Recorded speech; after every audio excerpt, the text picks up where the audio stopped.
मुख्य सचिव doctor SS. Sandhu ने औली पहुंचकर औली मास्टर प्लान को लेकर संबंधित अधिकारियों के साथ बैठक की। पत्रकार वार्ता में उन्होंने कहा कि औली को वर्ल्ड क्लास टूरिज्म डेस्टिनेशन के रूप में तैयार किया जा रहा है, जिसके लिए मास्टर प्लान लगभग अंतिम चरणों में है।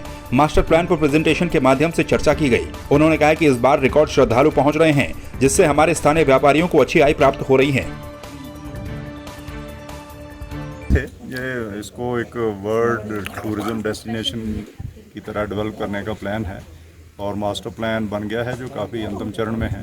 उसकी प्रेजेंटेशन की और सर्वे भी किया सारे एरिया का ऊपर से नीचे कि क्या क्या कैसे कैसे बनना है। और जैसे कुछ इश्यूज़ यहाँ लैंड के भी हैं, आईटीबीपी, आर्मी और टूरिज़्म में, उसका भी समाधान ढूंढने की बात हुई और ताकि ये टूरिज़्म का प्रोजेक्ट जल्दी से जल्दी इम्प्लीमेंट हो सके।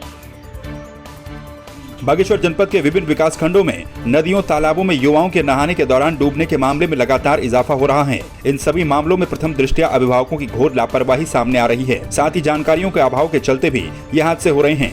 एक महीने में 3 घटनाएं और 7 लोगों के मारे जाने की घटना से साफ हो जाता है कि अभिभावकों के द्वारा इस तरह की घटनाओं को गंभीरता से नहीं लिया जा रहा है।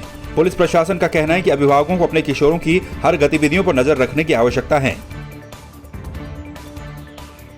कुछ माह से जब से गर्मी का मौसम बढ़ा है, बागेश्वर जिले में बच्चों के डूबने की कुछ घटनाएं लगातार सामने आती जा रही हैं। इस संदर्भ में पुलिस और प्रशासन की ओर से सर्वप्रथम तो जनता से आग्रह है कि वे अपने बच्चों को ऐसे नदी नालों में नहाने से रोकें। जिनको तैराकी नहीं आती है उनको तो बिल्कुल भी नदियों में जाने से रोकें, क्योंकि अभी बरसात का मौसम है और कपकोट क्षेत्र में लगातार बारिश होती रहती है। इसलिए नदी का जलस्तर कभी भी बढ़ जाता है, इससे कोई भी दुर्घटना होने की संभावना अधिक बढ़ जाती है। क्रिकेट एसोसिएशन ऑफ उत्तराखंड के सचिव महिम वर्मा समेत सभी 7 मुलजिमों की फौरन गिरफ्तारी के लिए एसएसपी जन्मेजय खंडूड़ी ने एसओजी गठित कर दी है। युवा क्रिकेटर आर्य सेठी और उसके पिता वीरेंद्र सेठी को जान से मारने की धमकी देने और फिरौती मांगने के मामले में पुलिस ने जांच तेज कर दी है। वहीं एसएसपी देहरादून जन्मेजय खंडूड़ी ने इस मामले में एसओजी गठित किए जाने की पुष्टि करते हुए कहा कि जो भी दोषी होगा उसको बख्शा नहीं जाएगा।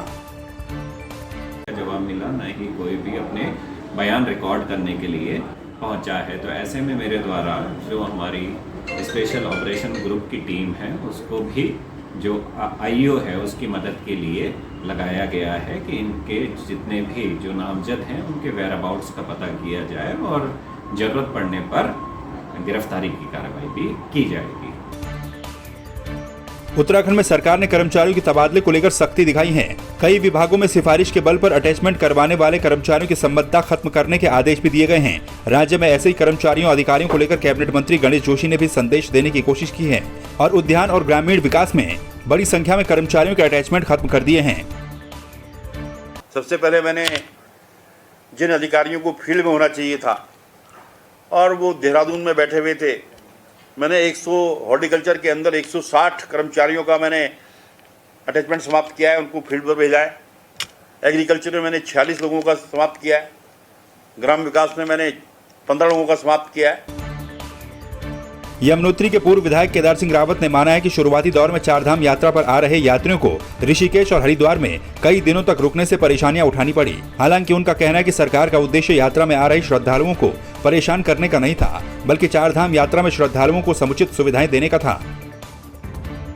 देखिए, 4 धाम यात्रा इस समय ऐतिहासिक रूप से चली और क्योंकि पिछले 2 वर्ष जो है कोरोना के कारण 4 धाम के दर्शन लोग नहीं कर पाए थे, इसलिए पूरे देश में और बाहर से भी अच्छी संख्या में श्रद्धालु इस समय रिकॉर्ड संख्या में जो है 4 धामों के दर्शन के लिए पहुँचे।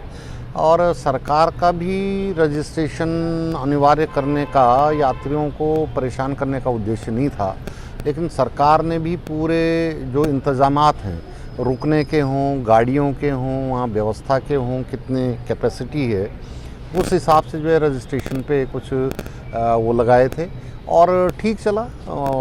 कुछ लोगों को परेशानी भी हुई और ये हमें भी पता है कि कुछ लोग जो भारी संख्या में जो है हरिद्वार और ऋषिकेश में उनको रुकना पड़ गया कई दिनों तक। रामनगर और आसपास के ग्रामीण क्षेत्रों में स्थित होटल और रिजॉर्टों की जमीन की नाप जोख की कार्रवाई को लेकर प्रशासनिक टीम ने अपनी कार्रवाई शुरू कर दी है। आपको बता दें कि कुछ दिन पहले जिलाधिकारी धीरज सिंह गबरियाल के द्वारा रामनगर के ग्राम ढिकुली, क्यारी, छोई, सबालदे, ढेला आदि में बने होटल और रिजॉर्ट की जमीनों की नाप जोख करने को लेकर एसडीएम कालाडूंगी और एसडीएम रामनगर के नेतृत्व में 2 टीमों का गठन किया गया था। जिलाधिकारी महोदय द्वारा 2 टीमें यहाँ पर बनाई गई हैं। रामनगर में जितने भी हमारे रिजॉर्ट्स हैं, होटल्स हैं, होम स्टेज़ हैं, उनके रिगार्डिंग 2 टीमें यहाँ पर फंक्शनिंग हैं। एक एसडीएम रामनगर और एक एसडीएम कालाडूंगी जो मैं देख रही हूँ, और मेरे साथ हमारी पूरी टीम है और रामनगर वालों के साथ पूरी टीम है। तो उनका हमारे पूरे एरियाज़ डिवाइड कर रखे हैं। मेरे पास है सावलदे, कानिया और ढेला, और अदर जो हमारे रिजॉर्ट्स जहाँ पर है वहाँ पे एसडीएम रामनगर के द्वारा उसमें कार्रवाई की जा रही है। तो जितने भी रिजॉर्ट्स हैं उनके जो भी हम लोग पूरे लेआउट्स देख रहे हैं, उनका कहाँ से कहाँ पर पूरा एरिया है, उनके पास कितना है और कितने एरिया में वो लोग काबिज हैं, वो हम लोग पूरा हमारे साथ पूरी सर्वे की टीम है, तो सर्वे कर रहे हैं और उसका पूरा मिलान कर रहे हैं। और जो भी हमारी पूरी लास्ट में हमारी रिपोर्ट बनेगी तो हमें जिलाधिकारी महोदय को हम उसको प्रेषित करेंगे।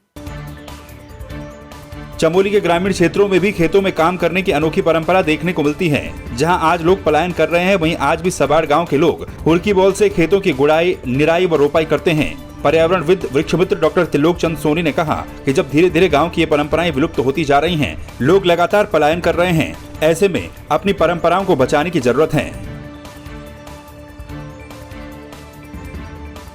इस गांव की परंपरा, इस किसान की परंपरा को अपने कार्यकाल में भी, अपने जीवन में भी, अपनी माताएं बहनें से भी कार्यक्रम को गुड़ाई, निलाई, खेती का काम हुड़किया बॉल के माध्यम से हम लोग इस काम को करते हैं। आज भी करेंगे, भविष्य में भी इसको करते ही रहेंगे। इसको कभी हम अपने वहाँ से लुप्त नहीं होने देंगे। उत्तराखंड के ग्रामीण क्षेत्रों की भी देखने में अलग परंपराएं हमको नजर आती हैं। हमारे पूर्वजों की जो ये परंपराएं हैं, आज भी हमारे वर्तमान समय में भी वो हमारे गांव में जीवित है। आज मैं जनपद चमोली के दूरस्थ क्षेत्र ग्राम सवाड़ में आया हुआ हूँ और यहाँ ग्रामीण क्षेत्रों का जो यहाँ पर गुड़ाई निराई का काम किया जाता है वो हुड़की बॉल के माध्यम से किया जाता है। तो हमारे यहाँ पर पुरानी परंपराओं को जीवित बनाए हुए हैं त्रिलोक राम जी, उन्होंने हुड़की बॉल के माध्यम से आज खेतों की गुड़ाई की है। इसके पीछे का मंतव्य यह है कि लोग गुड़ाई करते समय थके नहीं, किसी तनाव में न रहें और खुशी दिल से जो है कि वो खेती का काम कर पाए, गुड़ाई निराई कर पाए। इसलिए जो कि हुड़की बॉल के माध्यम से हम गुड़ाई निराई करते हैं।